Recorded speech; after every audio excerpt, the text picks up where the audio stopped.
नमस्कार दोस्तों, स्वागत है आपका आपके अपने YouTube चैनल दीपक रचित कथा में। कर्ण अर्जुन की तरह ही महान धनुर्धर थे।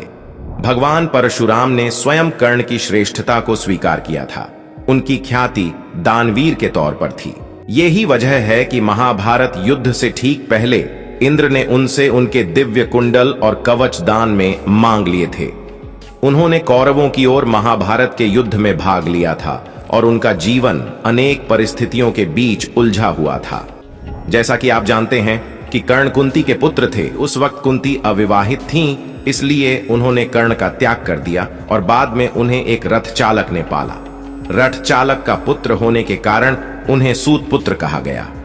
वह वीर योद्धा थे और यही वजह है कि कर्ण की मृत्यु के बाद उसका अंतिम संस्कार भूमि पर नहीं किया गया था। तो दोस्तों, आज की इस वीडियो में जानेंगे कि आखिर मरते हुए कर्ण ने क्या कहा कि श्री कृष्ण भी अपना रोना न रोक सके। बताया जाता है कि बचपन में कुंती ने एक बार दुर्वासा अरश्य का बहुत अच्छे तरीके से अतिथि सत्कार किया था। इससे प्रसन्न होकर दुर्वासा ने कुंती को एक मंत्र दिया जिसके द्वारा वो किसी भी देवता को बुला सकती थी। मैं चाहती हूं कि सूर्य देव आ जाएं। सूर्य देव आए और कुंती गर्भवती हो गई और एक बालक का जन्म हुआ। वो सिर्फ 14 साल की अविवाहित स्त्री थी।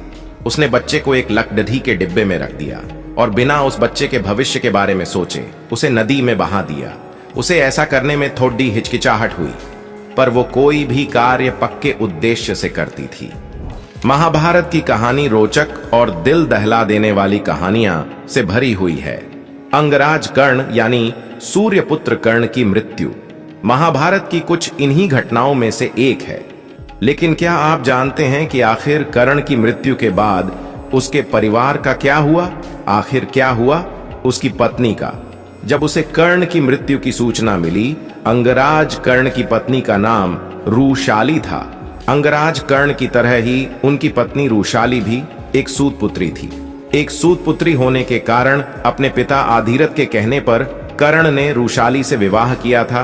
रुशाली दुर्योधन की विश्वास पात्र सारथी सत्यसेन की बहन थी और एक बुद्धिमान स्त्री भी थी। लेकिन रुशाली का तप और प्यार किसी स्त्री से कम नहीं था।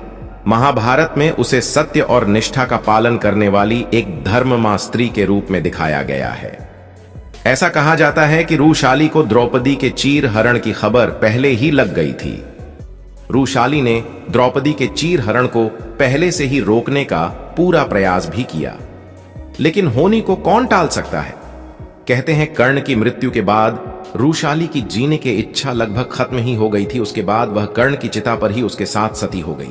महाभारत के युद्ध में, कुरुक्षेत्र के युद्ध भूमि पर कारण के पुत्रों ने खलबली मचा दी थी। उन्होंने अनेकों पांडव योद्धाओं को हराया और भारी मात्रा में पांडव सैनिकों का संहार किया। अपने पिता कर्ण के समान यह भी पांडवों की विजय में बहुत बड़े भ्राता थे। पांडव जानते थे कि बिना कर्ण और उसके पुत्रों के दमन के वह युद्ध नहीं जीत सकते। वही युद्ध के 17 दिन कर्ण और अर्जुन के बीच बड़ा घनघोर युद्ध हुआ।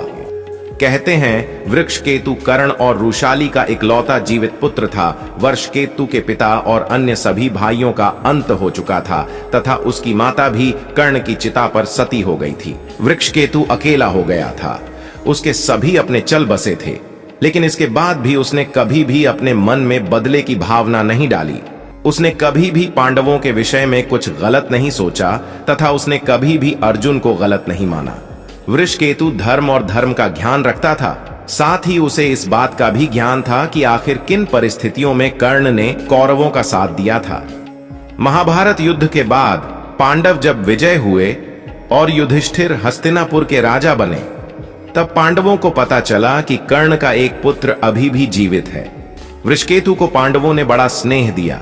अपने बड़े भाई कर्ण को सच्ची श्रद्धांजलि देते हुए पांडवों ने वृक्षकेतु को इंद्रप्रस्थ का राजा बनाया और कर्णपुत्र वृक्षकेतु ने युधिष्ठिर के छत्र छाया में वर्षों तक शासन किया। वृषकेतु ने कहते हैं कि अर्जुन के संरक्षण में कई सारे युद्ध जीते और अनेकों युद्ध में अर्जुन के साथ रहते हैं, जहां दोनों ने मिलकर अनेकों राजाओं को परास्त किया और उनके राज्यों को छीना। इसी अभियान के समय में जब जाने अनजाने में अर्जुन के पुत्र बब्रुवाहन से उनका मुकाबला हुआ, तो बब्रुवाहन का युद्ध स्वयं वृषकेतु के साथ भी हुआ था। माना जाता है कि अर्जुन की अन्य पत्नी उलूपी ने अर्जुन के साथ साथ वृषकेतु को भी पुनर्जीवित किया था। कहते हैं वृषकेतु अपने पिता कर्ण की तरह ही एक बहुत ही तेजस्वी और पराक्रमी योद्धा था, क्योंकि अर्जुन भी शायद कहीं ना कहीं वृषकेतु में कर्ण की उस छवि को हमेशा देखते थे। सिर्फ यही नहीं, कहा जाता है कि वर्षकेतु ही इकलौते ऐसे योद्धा बचे हुए थे जिन्हें ब्रह्मास्त्र, वरुणास्त्र, अग्निअस्त्र, भावास्त्र और अनेकायिक दिव्यास्त्रों का ज्ञान था। इसके बाद कोई भी योद्धा या उनकी पीढ़ी में से ऐसा योद्धा नहीं जन्मा जिसे इन सब दिव्य अस्त्रों का ज्ञान हो। तो आप कर्ण के पूरे परिवार के बारे में क्या सोचते हैं? अगर कारण कौरवों का साथ नहीं देते तो क्या होता, यह भी हमें अवश्य बताइएगा।